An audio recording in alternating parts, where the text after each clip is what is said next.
cesarean section is an abdominal surgery that can be used to deliver a baby via the abdomen.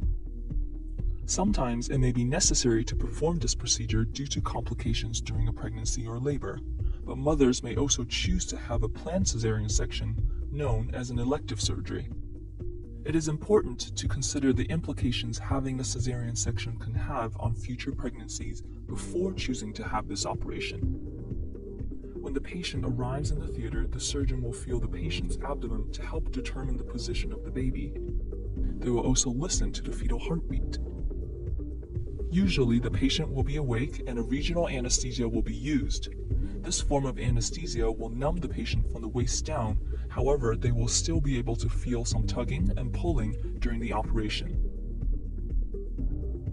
A urinary catheter will be placed to help drain urine from your bladder during the surgery and will remain in place until after the surgery. During pregnancy, and especially during a cesarean section, a mother is at an increased risk of deep vein thrombosis. Therefore, it is likely that compression boots will be used and remain in place throughout the surgery. The surgical team will then clean and place surgical drapes on the patient's abdomen, and a screen will be placed at the level of the chest to separate the patient from the open surgery. Before cutting the first incision, the surgeon will check that the anesthesia is working and the patient is sufficiently numb by confirming no pain is felt. An abdominal incision is made into the abdomen.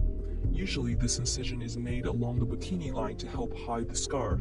However, sometimes a midline or slightly higher incision may be required. The layers of the abdominal wall are opened and extended to allow room for delivery of the baby. The patient may be aware of a tugging sensation, but it should not be painful. A retractor is placed in the inferior aspect of the incision to hold the bladder out of the way and to protect it.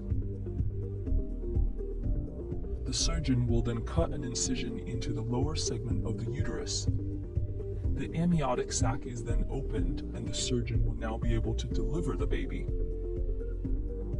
If the baby is born in good condition and the surgical team have no concerns, delayed cord clamping can be implemented to maximize the oxygenated blood that reaches the baby. The baby can then be checked by the midwife or pediatrician. Skin-to-skin contact can be supported in the operating theater if the mother chooses. The placenta will then be delivered and checked. It may take longer to recover after a cesarean section than a vaginal birth. If both mother and baby are doing well, they can normally go home the following day and continue to receive care and support from their midwife and GP.